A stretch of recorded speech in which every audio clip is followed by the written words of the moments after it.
আমি আপনাদের হোস্ট ইমন আবার এসে গেছি দুটো গল্প নিয়ে। অ্যান্থনির জীবনে কোনো কিছুই স্থায়ী নয়। যে কাজই সে শুরু করে সেই কাজেই সে সফলতা পায় না। তা মনে হচ্ছে তোমার না ইয়ারে একটু গন্ডগোল আছে। সম্পর্ক একইভাবে ভেঙে যায় বারবার। অ্যান্থনির একটাই প্রশ্ন, এর পেছনে কি রয়েছে শুধুই দুর্ভাগ্য, নাকি রয়েছে কোনো অজানা শক্তি?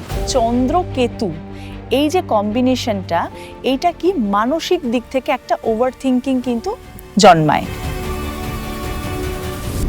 সুষমা, যার প্রথম বিয়ের পরে তার স্বামী এবং তার দেওর মারা যান, I lost my previous husband. এবং দ্বিতীয় বিয়ের পর তার সংসারে নেমে আসে জটিলতার অন্ধকার।